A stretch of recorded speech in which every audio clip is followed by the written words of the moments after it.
"Make sure you sing this at my funeral," Dad said to me after belting it out for what would be the last time in his life on December 26th, 2015. We had just finished singing Shvue, the Oath, the anthem of the Jewish Labor Bund, the political movement to which our family had been attached for around a century.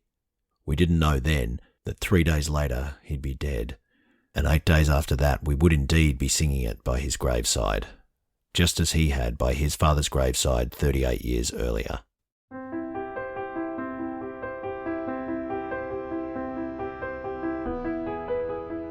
Welcome to the Dibbitcast, the show in which we ask, what do poems, plays, and other creative texts from throughout history tell us about the times in which they were written, and what do they reveal about the forces still at play in our contemporary societies?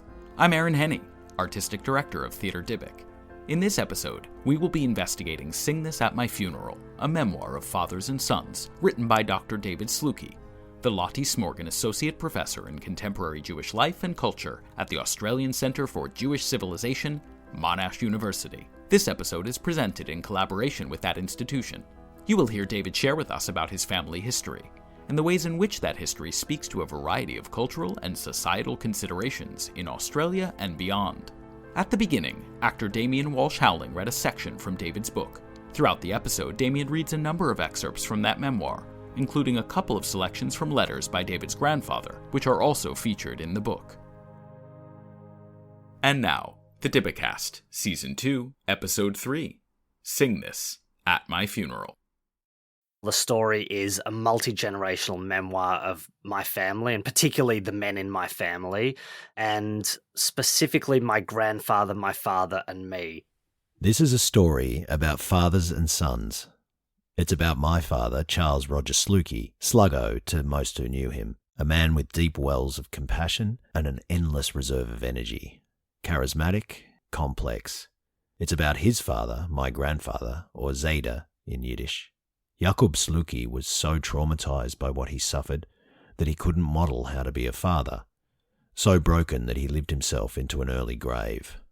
I didn't want to just write about me, because I don't think I'm that interesting, and I didn't just want to be about my dad and grandfather because I thought that's interesting to my family. But what I really wanted to do was show how those stories tell all these bigger stories of the Jewish 20th century. And stories that haven't been told a lot, like the story of Jews in Siberia during World War II, the story of Jews in Melbourne, the story of kind of trying to resettle in Poland and that not working. These are stories that don't get told very often. They're starting to be told more. I hope my book's part of that. My grandfather was born in Poland in 1901 in Warsaw, and he lost his parents during World War I. His father was murdered by German occupying soldiers.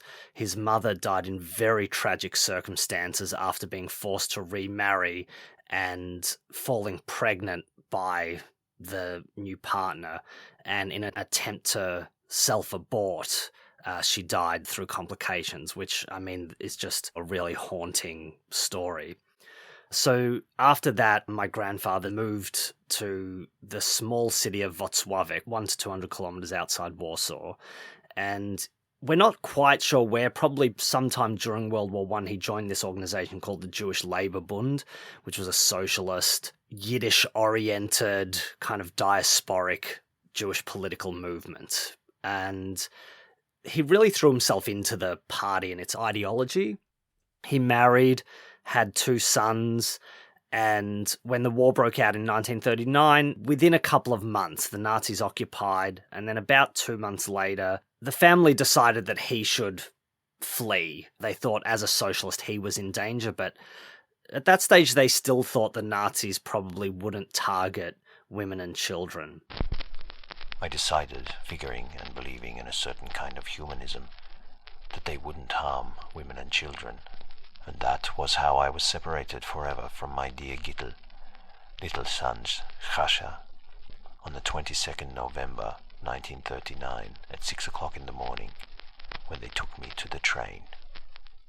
So he fled east, found himself in the Soviet Union, kept writing letters back and forth, and we've got the letters that his wife and sons wrote to him in the Soviet Union in Polish.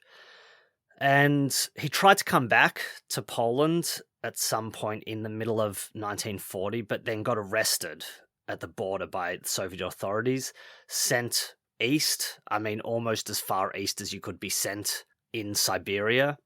He ended up in a deportee camp, kind of like a gulag, like a labor camp. That camp was particularly for Poles and Polish Jews who had escaped, so they were seen as enemy combatants before the summer of 1941.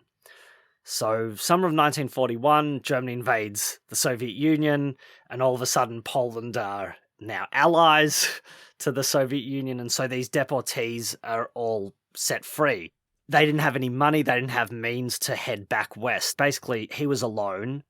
He wouldn't find this out for a couple of years, but in April 1942, his wife and sons were transported from the ghetto in Wrocławek to the Chelmno extermination camp, and they were murdered in mobile gas vans, and then their bodies burned in large pits.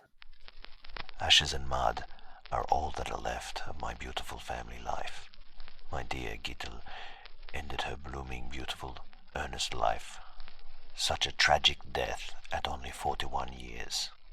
My dear Shmulek, who had not yet truly learned how to relish life, was not yet 15. My delicate flower, Chaimek, still in his innocent years, was only 10. My dear sister Chasha, blossoming at 30 years old, with her dear 1-year-old daughter. Innocents killed by murderers, the beastly German fascists, and me, completely broken. They are forever engraved in my life. No matter what happens to me in my life, my heart will always be bloodied. He met a young woman and her family who later he married and was my grandmother, and they basically spent the rest of the war in this city called Yakutsk in Far East Siberia. One thing about my grandfather's story that I really want to make clear is that it's not exceptional. It's actually quite a common story.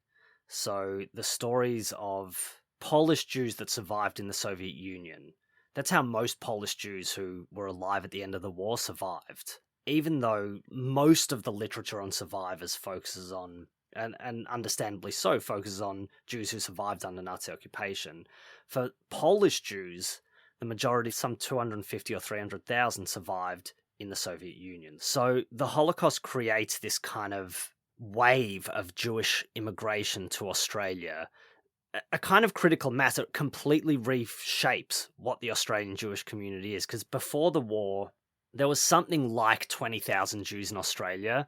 By the early 1960s, that number had tripled.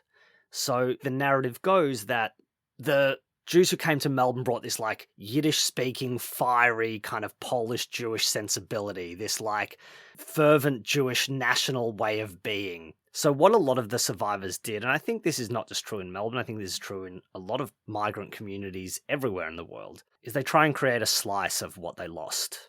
So one of the things I always describe about my grandparents' world, they lived in this neighbourhood, North Carlton, 501 Canning Street, North Carlton, and it was a small Victorian or Edwardian cottage. There was something special about that address, the beating heart of a community, unassuming on the outside, run down on the inside, but always full of food, people, laughter, tears, and life. Step in from the quiet streets of North Carlton and you were transported back to a workers' club in Eastern Europe, where socialism ruled the day. The guttural, lyrical dialects of Yiddish filled the air, and there was always a bowl of soup or a slice of herring for the guests. 501 Canning Street, somewhere between a community centre, a halfway house, and a party headquarters. And so, they're in this deeply multicultural, particularly European, although, in that, adjacent to that neighbourhood was also a neighbourhood that was heavily populated by Indigenous people. So it's a deeply multicultural area, but very thickly Jewish. At the same time as they were playing cricket on the nature strip and learning to eat Vegemite, they were also deeply engaged in Jewish cultural life and Jewish institutions.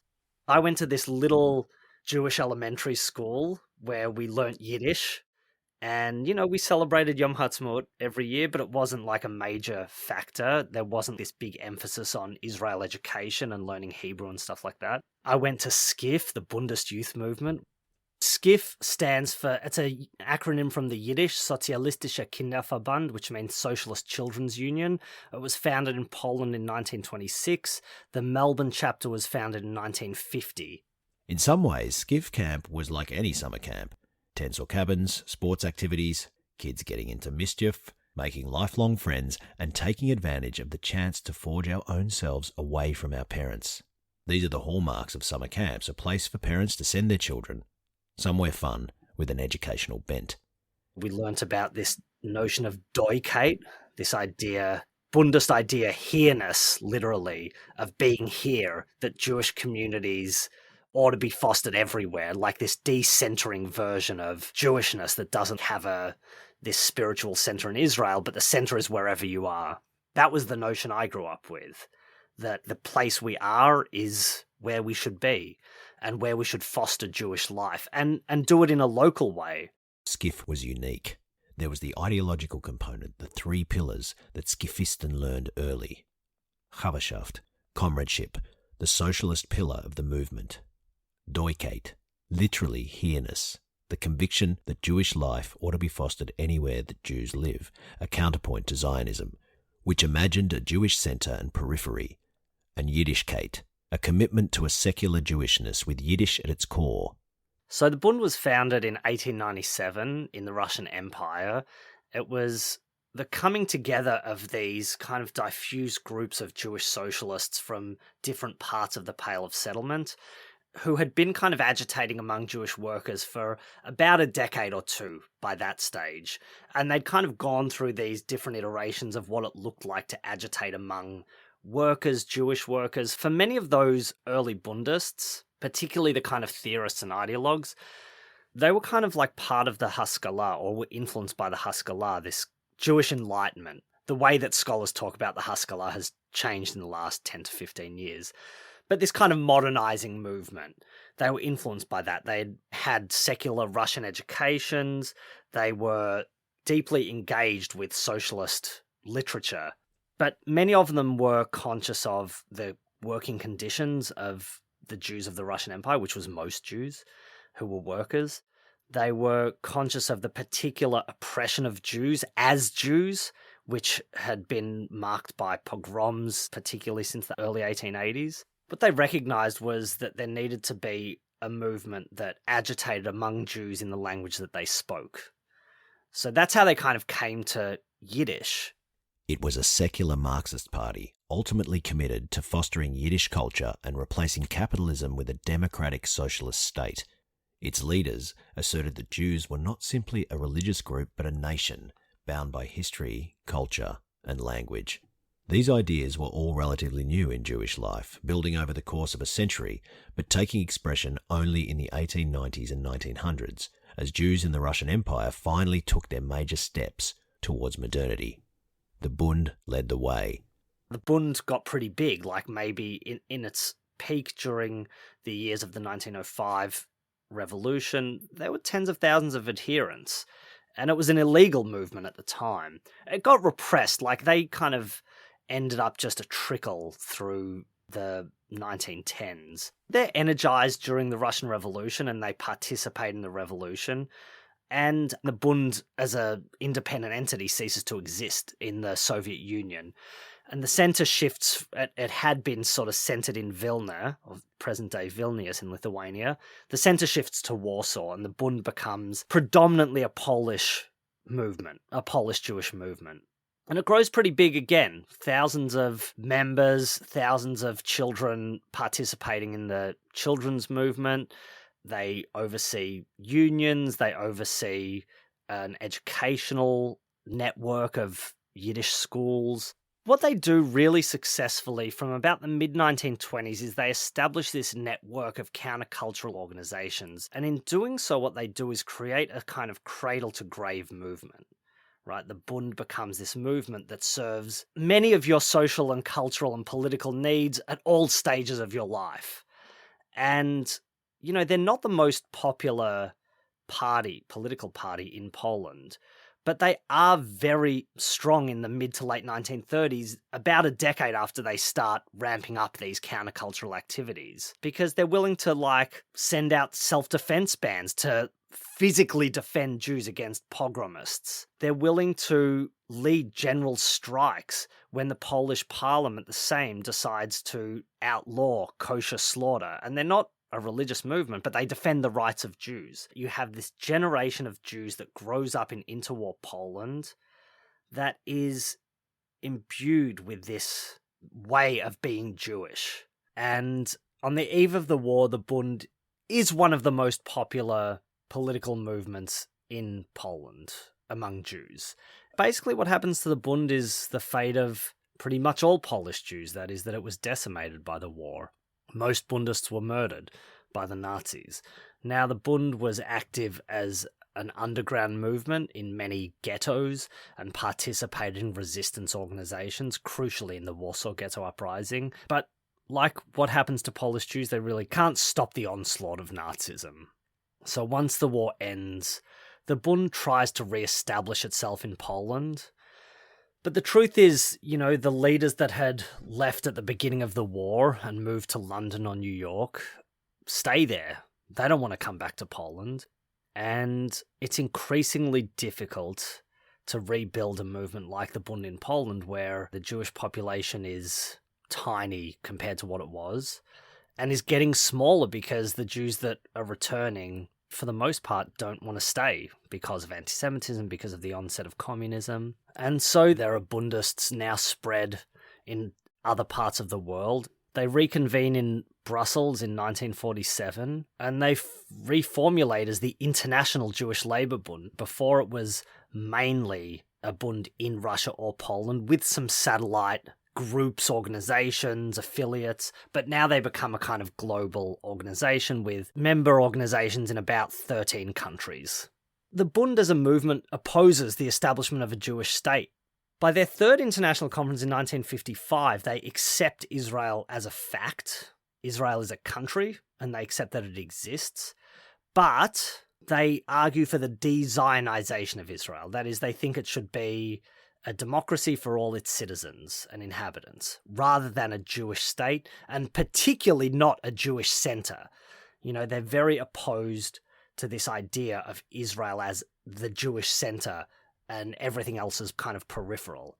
They still hold on to this Doikate idea that Jews, wherever they are, should foster Jewish life and culture within that context and influenced by that context. In a place like Melbourne, the Bund, in this kind of nascent post-Holocaust Jewish community, the Bund is actually relatively important in communal affairs. The Bund still exists today. My son went recently to their winter camp and goes week to week to their meetings. It's one of the unique things about Melbourne Jews is this very strong current of Yiddish cultural life, and children and now grandchildren of Bundists who arrived from Poland after World War II are now carrying on a legacy in a distinctly 21st century Australian way. There's a Yiddish day school here, there's a Yiddish cultural centre, there's all these Yiddish cultural activities, Yiddish theatre and music. So, this is about the only place that a kind of formal Bund organisation exists. There is a Bundist institution in Paris,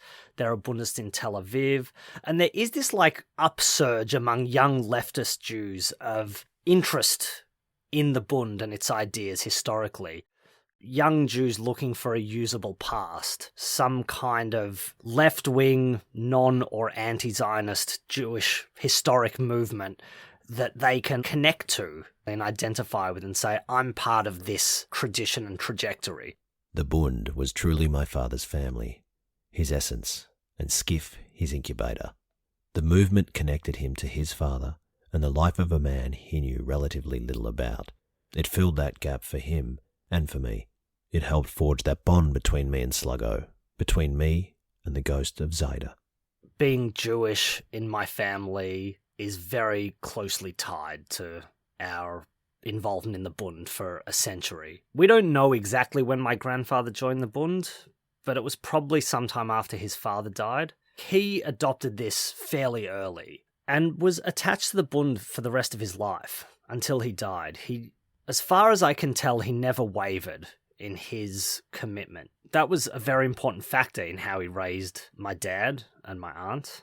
And my dad was knee-deep in the Bund. He was a helfer for a really long time. A helfer is like a counsellor in American parlance. In 1972, he was a counsellor on the Bundist summer camp in New York, Camp Hemshech, that year, where he made these lifelong friendships. It was partly there that he developed this love he had for theatre, and just like being able to work with children and using theatre as a vehicle to teach them life lessons was really important to him. So that was part of it. The Bund taught him how to move about the world, how to treat other people. That really came from that background.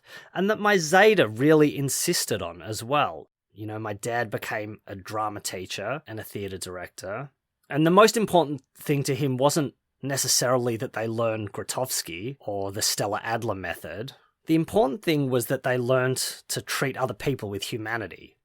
Sluggo was clear about where his passion for drama education stemmed. It was not the product of a long family history of theatre or even education, although his father was highly educated, and his aunt Chava was a teacher and had received a master's in pedagogy and history at the University of Warsaw. Rather, Sluggo's passion for the theatre, for the classroom, and for the space in between was driven by those ghosts haunting him. They were inseparable. This seemingly unlikely space, a high school drama class, was where he could pay his debts to the past. So he didn't like theatre just because he liked theatre. He liked it because it helped him enact his values, and it helped him teach us values. Our family's most important ritual was always the Bund's Warsaw Ghetto Uprising commemoration, Ghetto Akademia in Yiddish. Held annually on April 19, the Akademias were the centerpieces of Holocaust remembrance in our Bundist community, and April 19 was the single most important date on its calendar. A lot of people, after the Holocaust, their ideology transforms, whether it's about religion, whether it's about socialism or the state, or what is it that's going to secure Jews in the post-war world. But my Zeta was like fairly rigid in his attachment to this universalism of the Bund, right? The idea that the fate of Jews is intimately linked to the fate of everyone. That there's no justice for Jews without justice writ large. And it's something that I try and teach my own son. We were the torchbearers of a glorious and tragic past in which children, many of whom did not make it beyond childhood, were seen as the key to a socialist future, a more just world.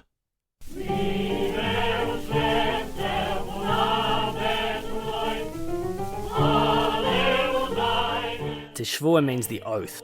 It was written by a non-Bundist, the ethnographer Shinansky, who most famously wrote a play you would be familiar with, The Dybbuk.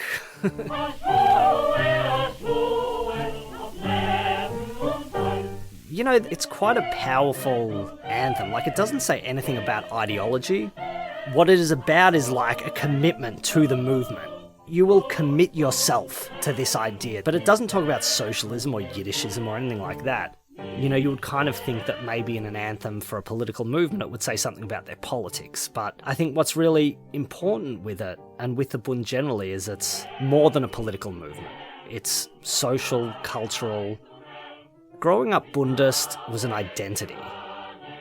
And I think that was true for a lot of Bundists who still maintain their attachment despite maybe they have very different feelings about Israel, for example, that you could describe even as Zionist. But they're attached to the Bund, and that is, in a sense, primordial.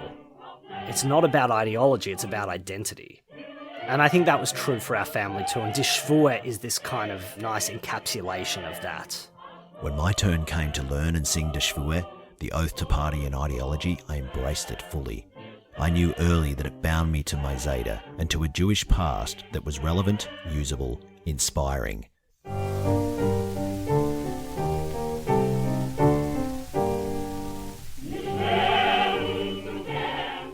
Brothers and sisters in toil and struggle, all who are dispersed far and wide, come together.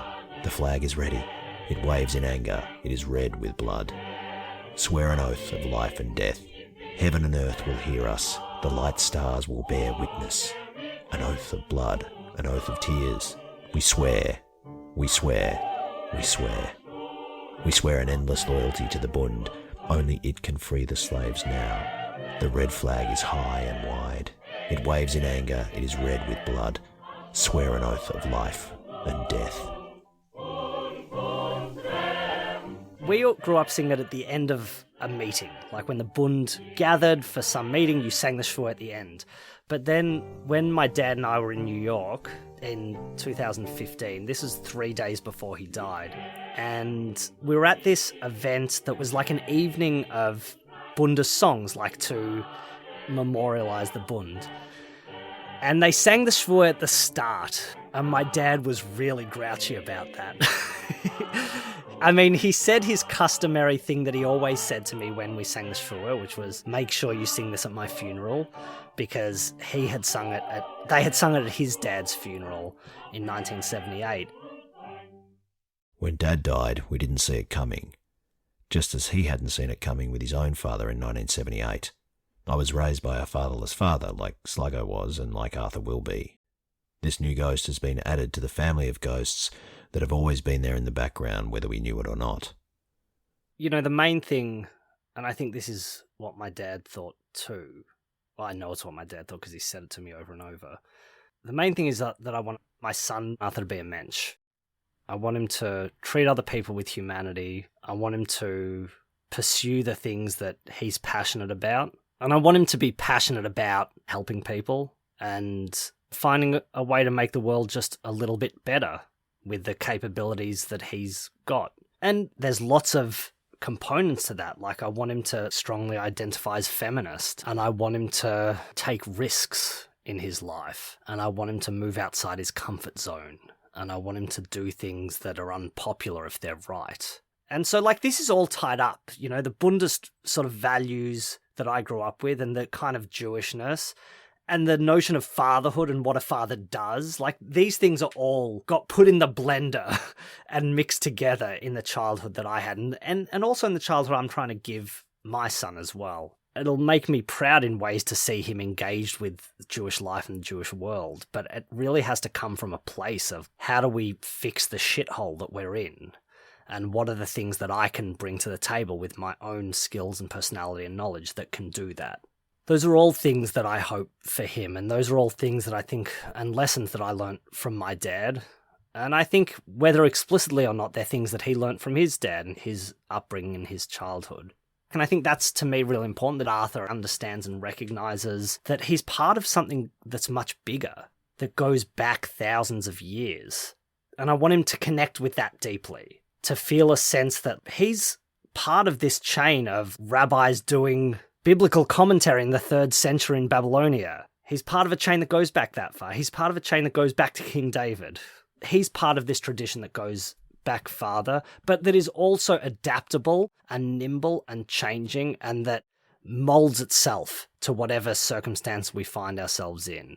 I want him to feel like he can experiment and create and imagine new ways of being Jewish that connect to his own immediate past, to our Yiddish-speaking Bundist roots, but also to something much deeper, that the Bund is part of that too. The Bund isn't just a breakaway from all that came before it, it's a continuation of all that came before it. And he's a continuation of that too.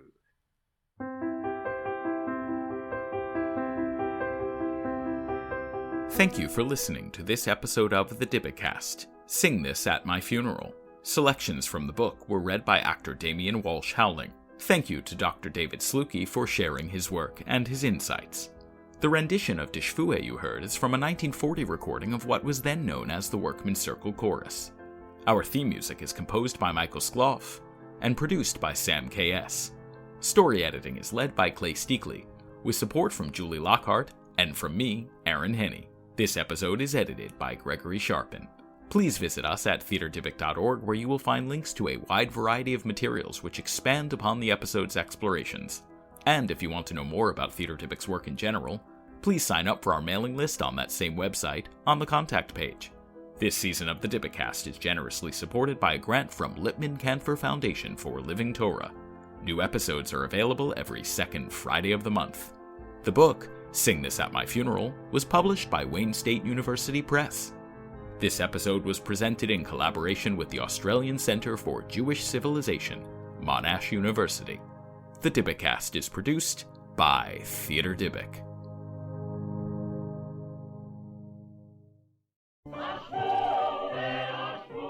Like my own parents did and like their parents before them, we'll just have to keep improvising. Work out how to be comfortable with those ghosts, comfortable with that knowledge, and with the gaps in what we know. Even if we don't chase those ghosts, they find their way to us.